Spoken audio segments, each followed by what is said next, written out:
Your heart, honor Christ the Lord as holy, always being prepared to make a defense to anyone who asks you for a reason for the hope that is in you, yet do it with gentleness and respect. Aholiab, and every craftsman in whom the Lord has put skill and intelligence to know how to do any work in the construction of the sanctuary shall work in accordance with all that the Lord has commanded. And Moses called Bezalel and Aholiab, and every craftsman in whom the Lord had put skill, every one whose heart stirred him up to come to do the work. And they received from Moses all the contributions that the people of Israel had brought for doing the work on the sanctuary. They still kept bringing him free will offerings every morning, so that all the craftsmen who were doing every sort of task on the sanctuary came, each from the task that he was doing, and said to Moses, "The people bring much more than enough for doing the work that the Lord has commanded us to do." So Moses gave command, and word was proclaimed throughout the camp, "Let no man or woman do anything more for the contribution for the sanctuary." So the people were restrained from bringing, for the material they had was sufficient to do all the work and more.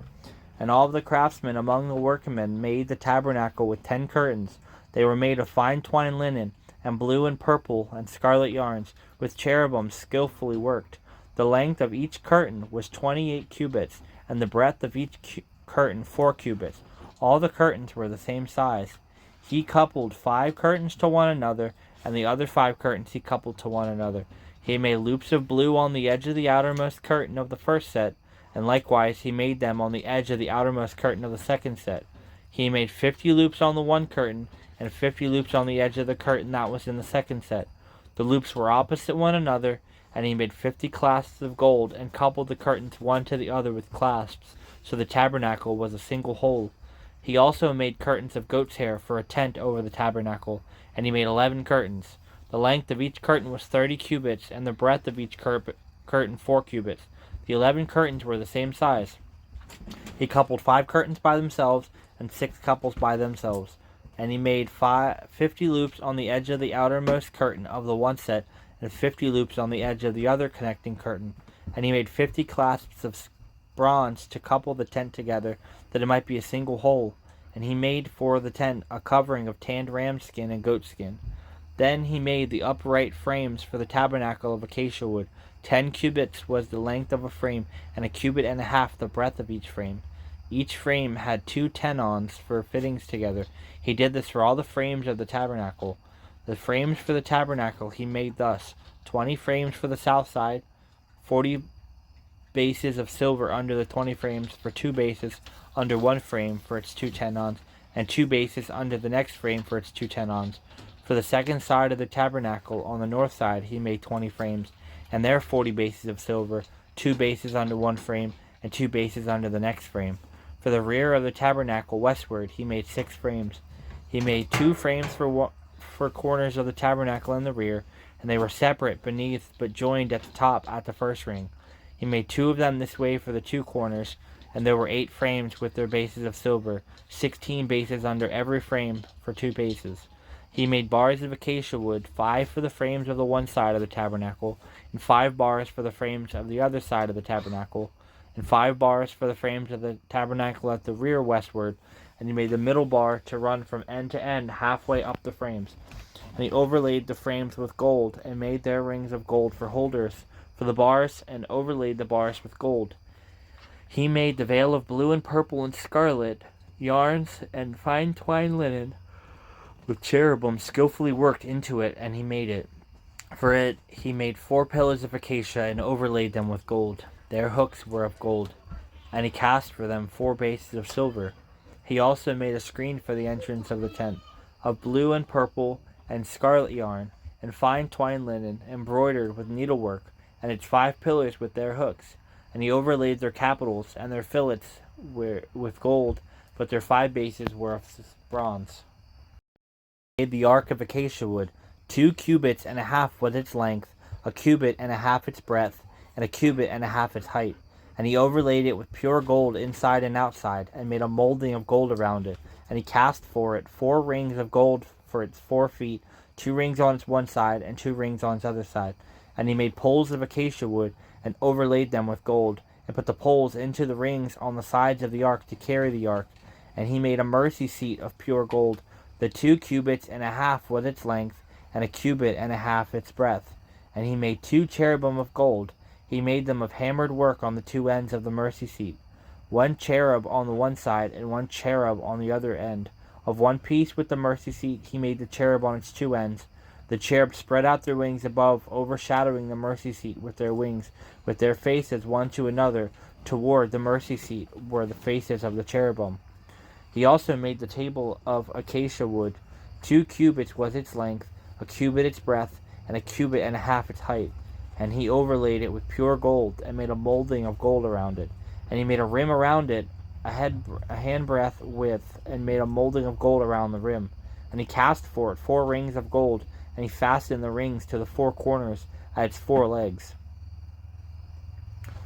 Close to the frames were the rings, as holders for the poles to carry the table.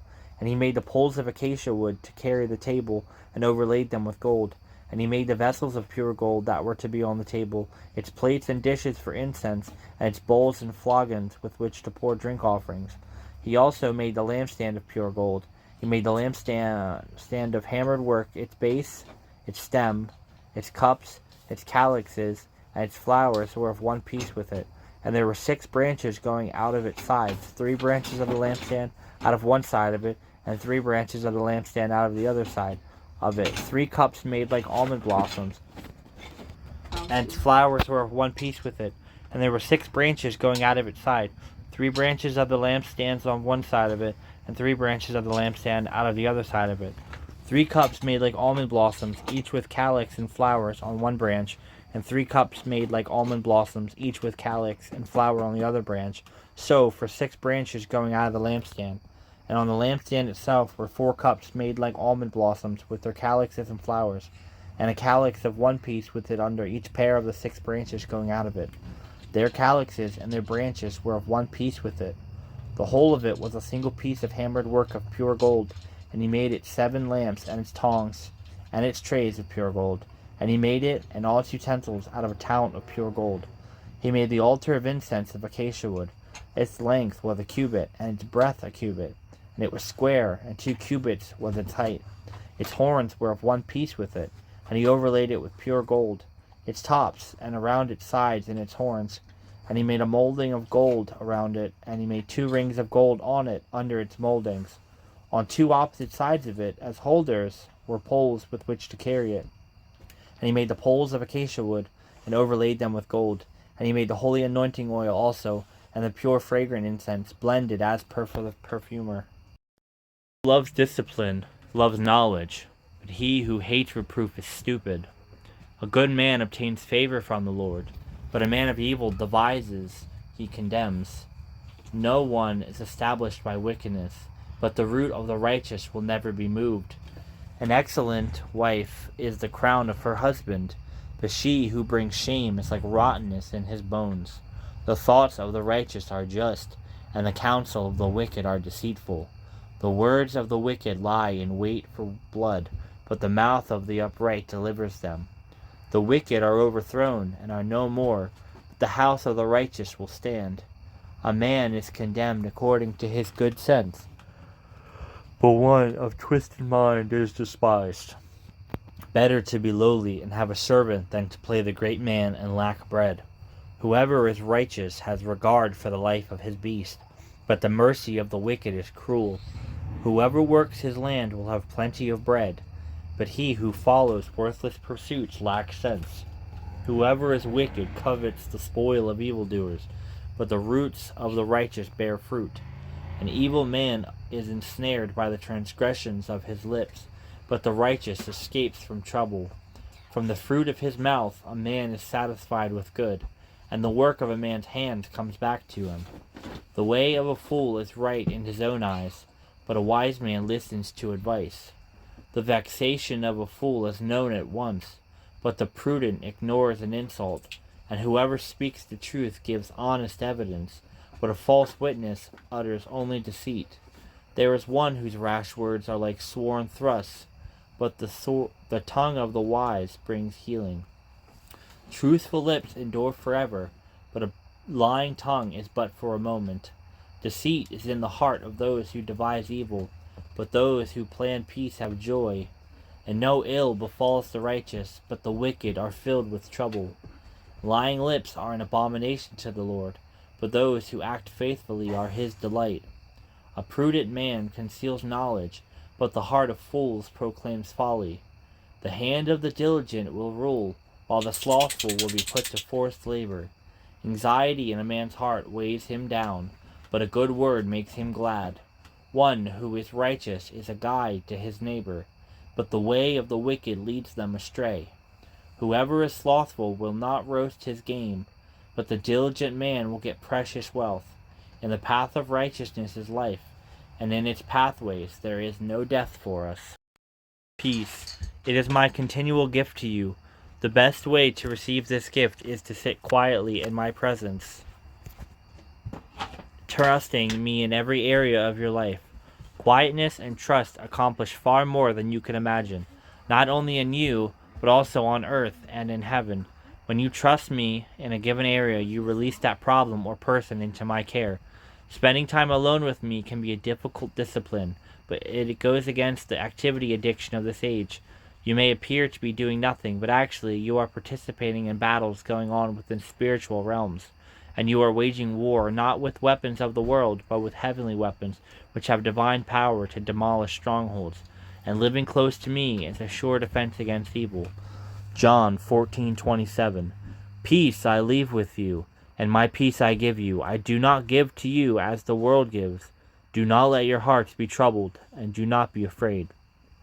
Isaiah 30:15. This is what the sovereign Lord, the Holy One of Israel, says.